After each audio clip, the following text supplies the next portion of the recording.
மெட்ராஸ் அம்மா சமையல் சேனல் உங்களை அன்புடன் வரவேற்கிறது. இன்னைக்கு பாஸ்தா எவ்வளோ டேஸ்டியாக செய்யலான்னு அம்மா நமக்கு செஞ்சு காமிக்க போகிறாங்க. இந்த வீடியோ உங்களுக்கு பிடிச்சிருந்தா லைக் பண்ணுங்கள், ஷேர் பண்ணுங்கள். அப்படி சொன்னால் செய்ய மாட்டீங்க, பரவாயில்ல, சப்ஸ்கிரைப் மட்டுமே பண்ணிவிடுங்க. இந்த வீடியோ கீழே கமெண்ட் செக்ஷனில் கமெண்ட் பண்ணுங்கள். வாங்க வீடியோக்குள்ளே போகலாம்.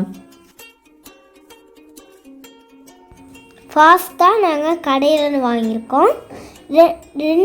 2 வெங்காயம் பொடி பொடியாக நறுக்கிக்கோங்க, கொஞ்சம் பெருசாகவே நறுக்கிக்கோங்க. ஒரு மிளகா, கருவேப்பிலை, கொத்தமல்லி, 2 தக்காளியை மிக்சியில் போட்டு அரைச்சி வச்சுக்கோங்க.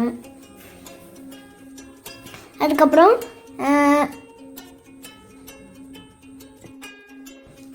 சோயா சாஸும் தக்காளி சாஸும் நாங்கள் எடுத்துருக்கோம் பாஸ்தாவுக்கு. அப்புறம் சுட தண்ணியில் கொஞ்சோண்டு எண்ணெய் போட்டுக்கோங்க. இதில் பாஸ்தா வேக வைக்கிறத காட்டுவோம். இப்போ பாருங்கள், நல்லா கொதிச்சுக்கிறப்ப பாஸ்தாவும் நல்லா அந்த நம்ம ஒரு டம்ளர் பாஸ்தா போட்டிருப்போம்ல, அதை எடுத்து போடுங்க. உடனே தண்ணி இந்த கலருக்கு மாறும். அடுத்தது பாருங்கள், இது நல்லா வெந்துடுச்சு. 20 நிமிஷம் வேக வைக்கணும்.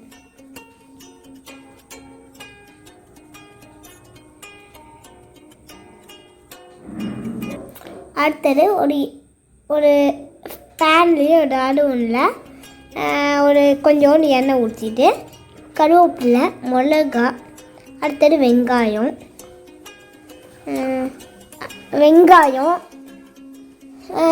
அடுத்தது கொத்தமல்லியை போட வேண்டாம், அது எப்போ லாஸ்ட்டில் போட்டுக்கலாம். அடுத்தது நல்லா வதக்குங்க. வெங்காயம் வதங்கினோடனையும் கொஞ்சோண்டு உப்பு போடுங்க, ஒரு தேவையான அளவு உப்பு.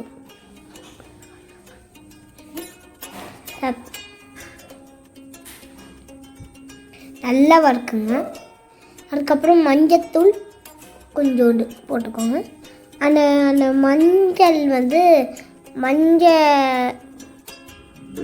மஞ்சத்தூள் அதோட மிக்ஸ் ஆகும். அடுத்தது கொஞ்சம் பெப்பர் பொடி. அடுத்தது பாஸ்தா இப்போ நல்லா வெந்திருக்கு பாருங்கள், நல்லா படத்துக்கு வந்திருக்கு. இப்போ சோயா சாஸ் கொஞ்சோண்டு ஊற்றிக்கோங்க. சோயா சாஸ் இப்போ நல்லா அந்த கலர், அந்த பிளாக் கலர்லாம் இருக்கும், நல்லா மிக்ஸ் ஆகிற வரைக்கும் எடுத்துக்கோங்க. இப்போ அந்த தக்காளி நம்ம அரைச்சி வச்சுருக்கோம்ல, அதில் போட்டுக்கோங்க. நான் காட்டுறேன்.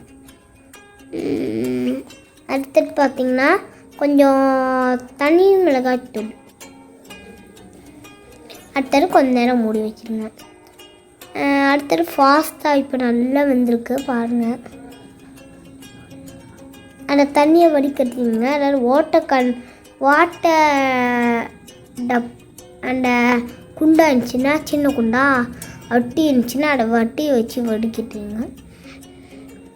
பாருங்கள், வடிகட்டியாச்சு. நாங்கள் இதில் தான் வடிகட்டி எடுப்போம். நல்லா இது வெந்துடுச்சு. இப்போ நாங்கள் இது பாஸ்தா இதை போடுறோம், இல்லை பாஸ்தா போடுறோம். சூப்பராக இருக்குது. அதுக்கப்புறம் பார்த்திங்கன்னா நல்லா அந்த மசாலாவோட மிக்ஸ் ஆகட்டும். அவ்வளோதான், பாஸ்தா முடிஞ்சிடுச்சு. அப்புறமேட்டு பார்த்திங்கன்னா இந்த மசாலாவோட நல்லா சேர்ந்துச்சு பாருங்கள், மசாலா சேர்ந்துச்சு.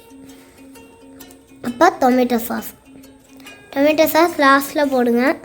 அப்போ கொஞ்சம் டேஸ்ட் இருக்கும், இல்லைன்னா மசாலா தூள்கான டேஸ்ட் இல்லை போயிடும்.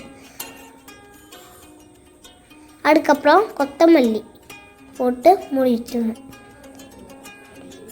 Ready, pasta ready. இந்த பாஸ்தாவை வீட்டில் பண்ணி பார்த்துட்டு கமெண்ட் செக்ஷனில் போய் இப்படி இருக்குன்னு சொல்லுங்கள். மெட்ராஸ் அம்மா சமையலை சர்ப்ரைஸ் பண்ணுங்கள். பாய்.